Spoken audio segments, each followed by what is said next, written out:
تاريخ مدينة القاهرة تاريخ ممتد لأكثر من 1000 سنة. طوال التاريخ الحافل ده كان في أسواق بتميز المدينة، بعضها قاوم الزمن فضل ثابت مكانه، بيلعب دور محوري في حياة المصريين وبيوفر لروادها مع التجارة فنون وثقافة وطيف كبير من التمتع بألوان العمارة الإسلامية من كل العصور. ومن خلال السلسلة اللي بدأناها عن أسواق القاهرة التاريخية بنعيش أجواء الأسواق دي وبنتنفس ريحة وروح القاهرة والمصريين اللي عايشين فيها. بدأناها بحي النحاسين في أهم مكان في أهم شارع وهو شارع المعز، وبنكمل النهاردة جولتنا بعد ما شفنا سوق النحاسين. تعالوا نشوف سوق الذهب والأحجار الكريمة. احنا دلوقتي في جزء تاني من شارع المعز وهو الصاغة أو شارع الذهب، أشهر وأقدم مكان لتجارة الذهب في مصر وبيعتبر بورصة الذهب الموجودة في مصر. الصاغة عبارة عن محلات للبيع موجودة على جانبي شارع المعز في الجزء ده من الشارع. الورش موجودة في الحواري والأزقة الموجودة بين المحلات. هنا بنلاقي كبار تجار الذهب في مصر، شيوخ الصنعة زي ما بيقولوا،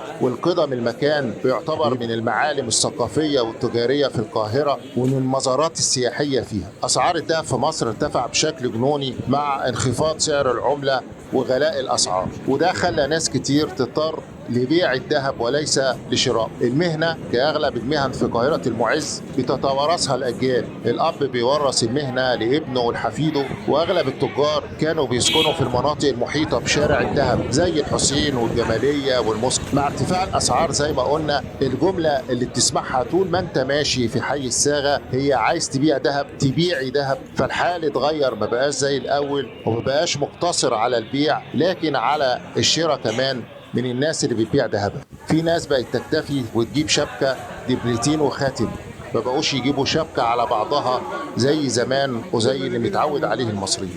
مداخل الصاغة أو سوق الذهب كتير على حسب هتدخلها منين. ممكن ندخلها من الموسكي أو لو جايين من الغورية أو من النحاسين في شارع المعز، كمان ممكن نيجي من خان الخليلي لو جايين من المشهد الحسين. تعالوا نسيب شارع الذهب ونروح سوق الأحجار الكريمة أو سوق الصالحية. اتسمى كده علشان المدرسة اللي شايفينها قدامنا دي مدرسة الصالحية اللي بناها الصالح نجم الدين أيوب ما بين 1243 ميلادية و1249، ودي بتعتبر أول بناء لتدريس الفقه على المذاهب الأربعة في مصر. وكانت عبارة عن مدرستين، كل مدرسة فيها إيوانين بينهم صحن مكشوف، وبيفصل بين المدرستين دهليز معروف بحارة الصالحية. الحارة دي فيها أكبر سوق للأحجار الكريمة في مصر والوطن العربي، وبيعتمد عليه أغلب تجار التجزئة في مصر كلها علشان بيعتبر السوق المركزي لتجارة الأحجار الكريمة الأصلية والمقلدة وصناعة الحلي كمان، لأن فيها غير المحلات اللي بتبيع عشرات الورش للتصنيع. الأحجار الكريمة تم استخدامها في صناعة الحلي في مصر من آلاف السنين. ونظرة بسيطة على مجوهرات المتحف المصري تخلينا نتعرف على المهارة والإبداع اللي كان موجود عند المصري القديم في استخدام الفيروز والزمرد المصري واللازورد بأشكال وتصميمات ولا أروع. والأماكن والأسواق دي كلها بتعتبر من المزارات السياحية. الناس بتيجي هنا تتفرج على الأسواق وتتمشى فيها بغض النظر هتشتري أو لا، لأن كفاية متعة التجول في شوارعها والفرجة على الجمال والفن والإبداع اللي فيها.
شكرا يا مدير، ربنا يوسع عليك.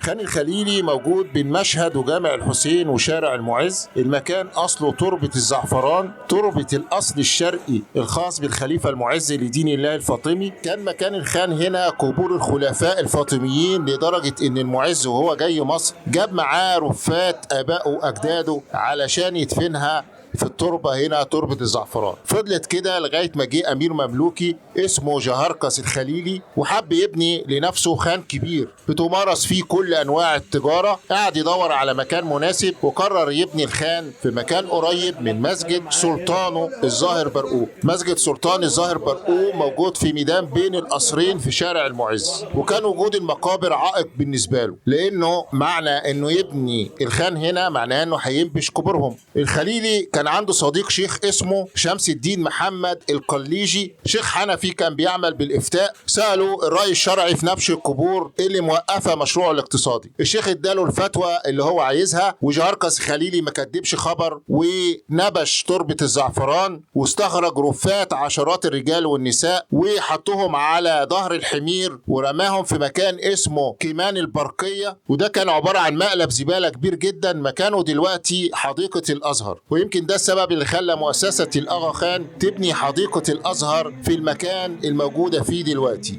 لأنه فضل المكان ده مقلب زبالة لقرون طويلة، والمؤسسة حولته لجنة في قلب القاهرة. جهركس الخليلي ده كان مقرب من السلطان الظاهر برقوق، وكان واحد من أمرائه، وكان يحمل لقب أمير خور، ومعناها المشرف على الاسطبلات والبريد. كان اسمه جهركس، والخليلي دي نسبة إلى مدينة الخليل بفلسطين، علشان كده الخان اتسمى باسمه خان الخليلي. نهايته كانت مأساوية. خرج بأمر السلطان برقوق لتأديب بعض الخارجين على السلطان في دمشق. اتهزم في معركة كانت سنة 1389 ميلادية بسبب خيانة بعض الجنود وفرار الباقي. والمقريزي ذكر اليوم اللي مات فيه وعلق: وقتل الخليلي في يوم الاثنين 11 شهر ربيع الآخر سنة 91 و700، وترك على الأرض عاريا وسوءته مكشوفة وقد انتفخ، وكان طويلا عريضا إلى أن تمزق وبلي، عقوبة من الله بما هتك رمم الأئمة وأبنائهم. المقريزي علق بالطريقة دي على نهاية وجزاء جهركس الخليلي لما فعله برفات الفاطميين. السلطان الغوري هدم خان الخليلي القديم وبنى مكانه محلات ووكالات ونزل للتجار سنة 1511 ميلادية، وبنى 3 بوابات. الحوانيت اتهدمت ويعيد بنائها مرة تانية، لكن فضل بعض البوابات. خان الخليلي الزمن ما أثرش فيه، فضل العمر كله مركز للتجارة ومكان بيتهافت عليه الناس والتجار. بنتكلم في كام سنة؟ من 1382 ميلادية لما بناه جهركس الخليلي. الخليلي توفى 1389 زي ما قلنا، والغوري أعاد بناؤه 1511. يعني الخان فضل من 1382 ل 2025، بنتكلم في سوق عمره 643 سنة. تخيلوا، وده مش أقدم الأسواق، كان في أسواق من عمر القاهرة، لكن خان الخليلي اللي قدر يستمر لغاية دلوقتي ويقاوم عوامل الزمن. زي ما قلت لحضراتكم، المنطقة هنا هي الأروع في مصر، ونلاحظ تأثير كبير للمنطقة على عظماء الأدب والفنانين اللي كتبوا روايات زي نجيب محفوظ. المكان هنا كان عشقه، وكتب رواية اسمها خان الخليلي، ده غير بقية الروايات اللي كلنا عارفينها، قصر الشوق والسكرية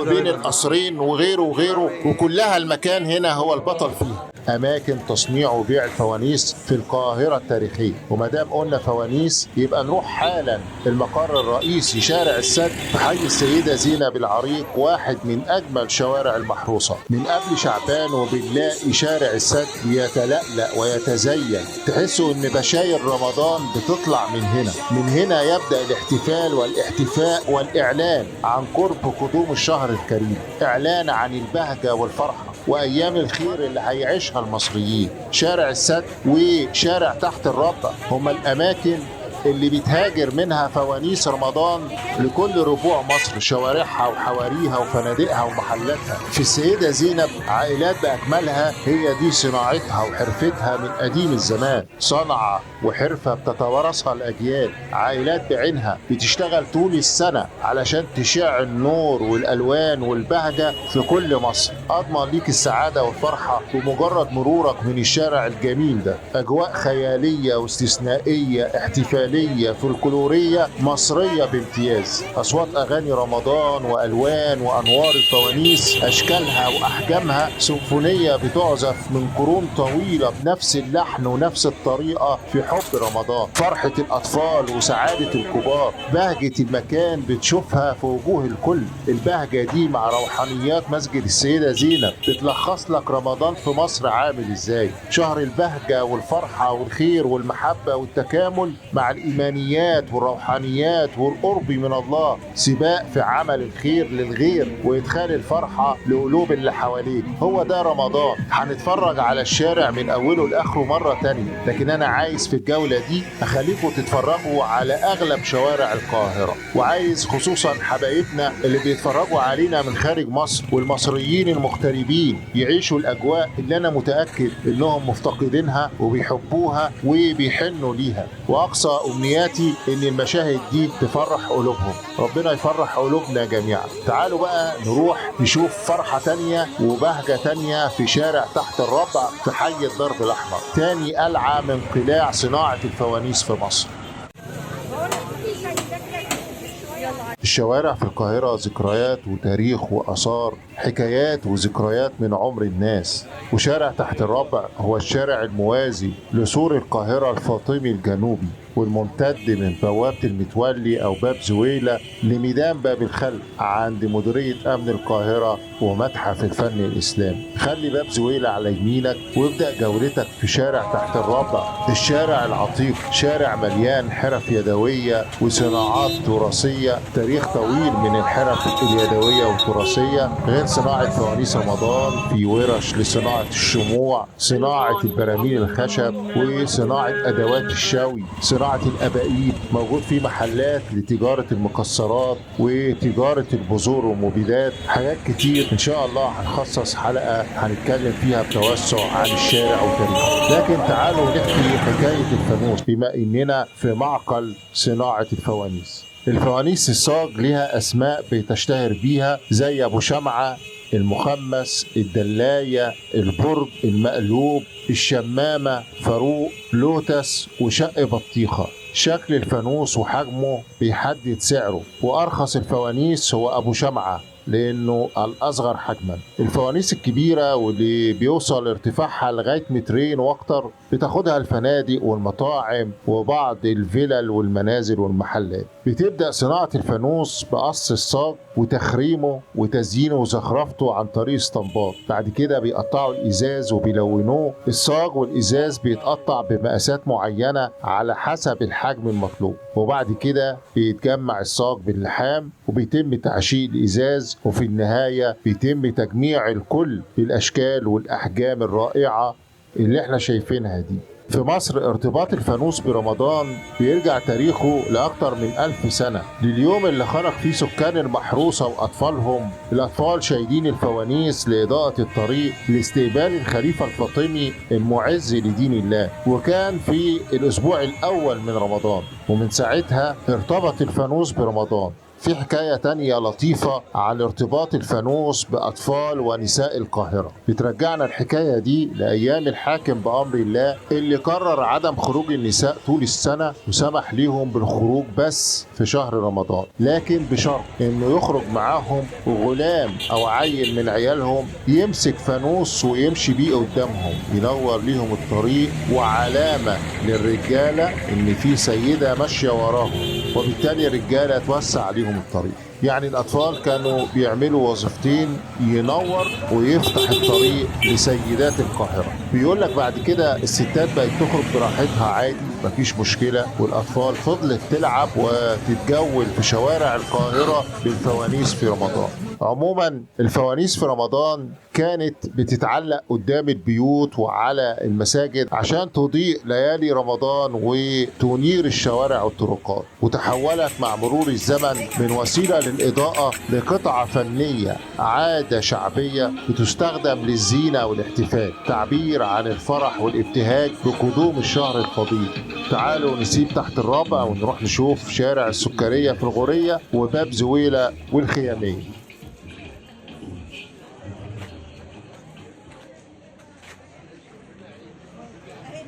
اللي على يميننا ده جامع المؤيد شيخ، واللي المآذن بتاعته محطوطة على البرجين بتوع باب زويلة. الجزء ده من شارع المعز أو الشارع الأعظم اللي بيبتدي من بوابة الفتوح عند سور القاهرة الشمالي لغاية هنا عند باب زويلة سور القاهرة الجنوبي. الجزء ده من شارع المعز اسمه السكرية، موجود هنا زي ما احنا شايفين محلات بتبيع زينة رمضان، لكن كمان في تحت باب زويلة على طول مكان بيبيع الشموع الرائعة اللي احنا شايفينها دي، لان زي ما قلنا صناعة الشموع من الحرف الموجودة في شارع تحت الرابع اللي كنا فيه. باب زويلة او بوابة المتولي، البوابة دي اللي اتشنق عليها توماي باي على يد سليم الأول، الحدث اللي أنهى دولة المماليك في مصر وبدأ بيه الحكم العثماني وجوده في مصر. أول ما نخرج من باب زويلة بنلاقي قصبة رضوان أو شارع الخيامية، ولو فانوس رمضان هو الرمز الاحتفالي الأشهر في رمضان، وارتبط الفانوس بأغاني الأطفال الشعبية زي حلو يا حلو رمضان كريم يا حلو، لكن في حالة تانية من مظاهر الاحتفال في رمضان وهي الخيام الرمضانية، ودي بتنتشر في رمضان كمكان لموائد الرحمن، أماكن للإفطار الجماعي الخيري المجاني، أو كمكان تجاري، مطاعم وأماكن مخصصة للفطار والسحور فيها موائد عامرة بما لذ وطاب، بوفيهات مفتوحة للإفطار والسحور مصحوبة بطرب وأغاني، قعدة مزاج وفرفشة لليالي الرمضانية بفلوس طبعا. في الحالتين احنا بنتكلم عن خيمة بتتنصب. الخيام دي بتتصنع في ورش وحوانيت المكان اللي قدامنا ده اسمه الخيامية، مكان ليه تاريخ بيتواجد فيه حرفيين بدرجة فنانين. والخيامية من الحرف اللي بتتعامل مع القماش، فن الزخرفة بالقماش على القماش، بالإبرة والخيط وقصاقيس القماش بيتم عمل لوحات فنية، تصميمات على الصواوين والخيام واللوحات وأكياس المخدات وغيرها. بيستخدموا خامات زي القطن والقطيفة والحرير والستان والتيل. التصميمات والعناصر بتكون مستوحاة من التراث الشعبي، بنشوف طرس فرعونية وقبطية وإسلامية. فن الخيامية في مصر قديم بيرجع للعصور الفرعونية، لكن المكان هنا هو أحد أشهر أسواق القاهرة المسقوفة. الشارع موجود من أيام الفاطميين، عبارة عن دورين، ومكان الورش دي كان اسطبل للخيول، والدور اللي فوقيها كان أماكن لمبيت التجار اللي كانوا بيجوا من المغرب والشام، وكان بيبقى ليهم خيام بيستخدموها في سفرهم وترحالهم، وكل واحد كان بيحاول يميز خيمته ويصلحها. علشان كده المنطقة هنا اشتهرت بالصناعة دي. وكان باب زويلة اللي احنا لسه خارجين منه بيقفل بالليل، الباب بتاعه بيقفل على سكان القاهرة وبيفتح الصبح، وكان التجار دول طول النهار بيدخلوا داخل القاهرة علشان يبيعوا بضاعتهم. الشارع كله في الأول كان خيامية، لكن في بعض المحلات بقت تبيع زينة رمضان. الشارع عموما أجواءه رائعة، بتنقلك بمجرد دخولك المكان للعصور الوسطى، مكان من أروع الأماكن والأسواق في القاهرة. في النهاية مفيش أجمل ولا أمتع من إنك تتجول في وسط شوارع القاهرة العتيقة، متحف مفتوح وتراث عالمي ملوش مثيل في العالم كله، أعظم وأهم الآثار الإسلامية في العالم في وسط نبض وروح القاهرة. تابعونا علشان تعرفوا أسرار القاهرة وتتفرجوا على أماكن الجمال والبهجة فيها. كل عام وأنتم بخير، أترككم في رعاية الله، لا تنسونا من الدعاء. جزاكم الله خيرا، والسلام عليكم ورحمة الله وبركاته.